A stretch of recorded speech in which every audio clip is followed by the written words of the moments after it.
এটা হলো sir TV network, আর আপনারা দেখছেন লাভ অ্যান্ড ইনভেস্টিগেশন, সত্যের সহিত অগ্রগামী। হ্যালো ফ্রেন্ডস, আশা করি সকলেই ভালো আছেন। লাভ অ্যান্ড ইনভেস্টিগেশনে আপনাদের জন্য আমরা আজ নিয়ে চলে এসেছি একটি ঘুরতে যাওয়ার ভিডিও। অনেক দিনই এরকম ঘুরতে যাওয়ার ভিডিও হয়নি, কিন্তু এবার আমরা ঘুরতে গেছিলাম ঝাড়খণ্ড রাঁচিতে। সেই ঘুরতে যাওয়ার ভিডিও নিয়ে আমি চলে এসেছি লাভ অ্যান্ড ইনভেস্টিগেশনের সঙ্গে। দেখতে থাকুন ভিডিওটি। আমরা আজ হাওড়া থেকে যাত্রা শুরু করছি হাওড়া হাতিয়া ক্রিয়াযোগা এক্সপ্রেস, যেটি নাম্বার 18615 আপ। এই ট্রেনটিতে করে আমরা হাওড়া থেকে যাত্রা শুরু করলাম এবং যাব আমরা পরের দিন ভোরবেলা রাঁচিতে। দেখছেন আমরা ভোরবেলা এসে গেছি রাঁচিতে। 392 কিলোমিটার পথ অতিক্রম করে হাওড়া হাতিয়া ক্রিয়াযোগা এক্সপ্রেস এসে পৌঁছে গেছে আমাদের গন্তব্য স্টেশন রাঁচিতে।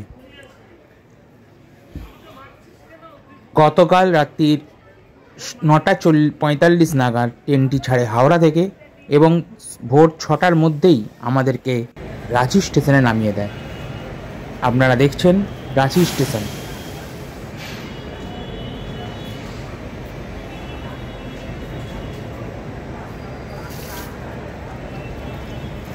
এবার আপনাদের দেখাবো রাঁচি স্টেশনের বাইরে সৌন্দর্যের ছবি।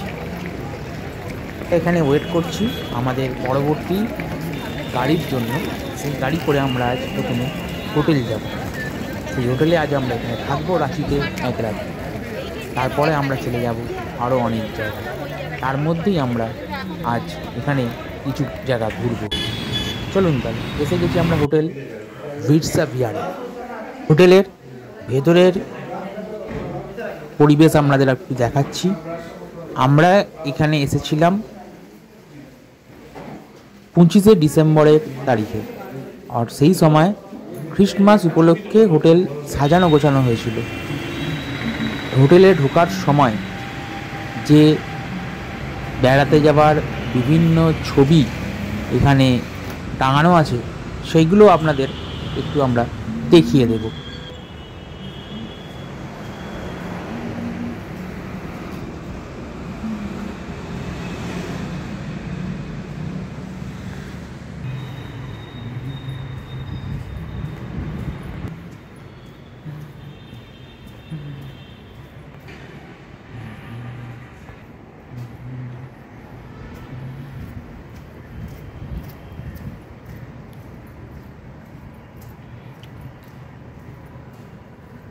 হোটেলের বাইরের ভিউটা দেখছেন আপনারা, সুন্দর হোটেল।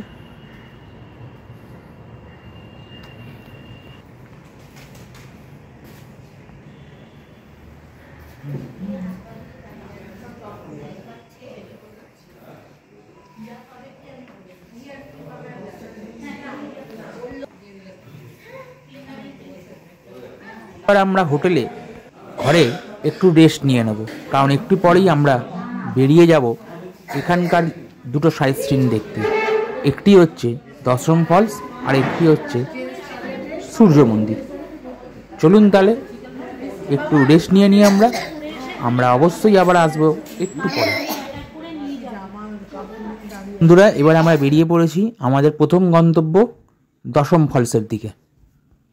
দশম ফলস সম্বন্ধে আপনাদের কিছু আমরা অবগত করে দিচ্ছি। আমরা এই পুরোটাই জেনেছি ইন্টারনেটের সূত্রে। দশম ফলস অর্থাৎ দশম জলপ্রপাত হলো ভারতের ঝাড়খণ্ড রাজ্যের রাঁচি জেলার বুন্দু মহকুমার তৈমারা গ্রামের কাছে অবস্থিত একটি জলপ্রপাত। এই জলপ্রপাতের উচ্চতা 144 ফুট। কাঞ্চি নদীর জলপ্রবাহ দ্বারা গঠিত এই জলপ্রপাতটি। এই দশম জলপ্রপাতের যে দশম নামটি, সেটি হলো দা গানের একটি পরিবর্তিত রূপ, যার অর্থ মুন্ডারি। ভাষায় জল ঢালার কাজ। দা মানে জল এবং গান মানে ঢালা বা পরিমাণ করা। জলপ্রপাতের মতন কেউ জল ঢালছে, এই নামটি তার আগে দা গান ছিল, কিন্তু পরে নাম পরিবর্তন করে দশম রাখা হয়। সুবর্ণরেখা নদীর একটি উপনদী কাঞ্চি নদী জুড়ে দশম জলপ্রপাত একটি প্রাকৃতিক ক্যাসকেড। জল 44 মিটার অর্থাৎ 144 ফুট উচ্চতা থেকে পড়ে। চারিদিকে জলের শব্দ প্রতিধ্বনিত হয়। রাঁচি মালভূমির এক প্রান্তে দশম জলপ্রপাত এই অঞ্চলের অনেকগুলি স্কার্প জলপ্রপাতের মধ্যে একটি। এই দশম জলপ্রপাতের জল খুব পরিষ্কার। একজন পর্যটক বা সাঁতারের জন্য জলে প্রবেশ করতে প্রলুব্ধ হওয়া স্বাভাবিক, তবে পর্যটকদের সতর্ক করা হয়েছে এই স্রোতের কারণে। দশম জলপ্রপাতের জলে ডুবে মারা যাওয়ার অনেক ঘটনাও ঘটেছে। 2001 থেকে 2006 সালের মধ্যে 9 জন মানুষ এই জলে ডুবে মারা যায়। এই দশম জলপ্রপাতটি রাঁচি থেকে NH-33 বর্তমানে NH-18 রাঁচি জামশেদপুর হাইওয়েতে 40 কিলোমিটার দূরে অবস্থিত। দশম জলপ্রপাতে পরে বন্ধুরা এবার আমরা এসে পৌঁছে গেছি সূর্য মন্দিরে। একটি ঝাড়খণ্ডের রাজধানী শহর রাঁচি থেকে প্রায় 40 কিলোমিটার দূরে রাঁচি টাটা রোডের পাহাড়ের চূড়ায় অবস্থিত।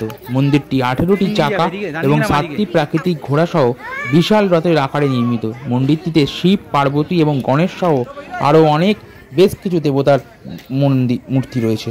মন্দিরটি রাঁচি এক্সপ্রেস গ্রুপের ব্যবস্থাপক পরিচালক শ্রী সীতারাম মারুয়ের নেতৃত্বে একটি দাতব্য ত্রাস সংস্কৃতি বিহার দ্বারা নির্মিত হয়েছিল। 24 অক্টোবর 1991 সালে স্বামী শ্রী বাসুদেবানন্দ সরস্বতী দ্বারা ভিত্তিপ্রস্তর স্থাপন করা হয়েছিল এবং 10 জুলাই 1994 সালে স্বামী শ্রী বামদেবজি মহারাজের দ্বারা প্রাণ প্রতিষ্ঠা করা হয়েছিল এই মন্দিরে। তীর্থযাত্রীদের জন্য একটি ধর্মশালা নির্মাণ করা হয়েছে এখানে। এছাড়াও একটি পুকুর রয়েছে যেখানে ভক্তরা ছট পুজোর সময় সূর্য দেবতার উপাসনার জন্য স্নান করতে পারেন। বন্ধুরা এই মন্দিরের ভেতরে ভিডিও এবং ছবি তোলা অনেক নিষেধ আছে, তাও আমরা কয়েকটি ক্ষেত্রে সেই ভিডিও এবং ছবি তুলতে সক্ষম হয়েছি, তাই আমরা আজ দেখালাম। পরবর্তী আরও অনেক ভিডিও আসবে আপনাদের জন্য, ততদিন চ্যানেলটিকে সাবস্ক্রাইব করে আমাদের সঙ্গে থাকুন। ধন্যবাদ। হ্যাঁ, ভিডিওটি কেমন লাগলো অবশ্যই জানাতে ভুলবেন না।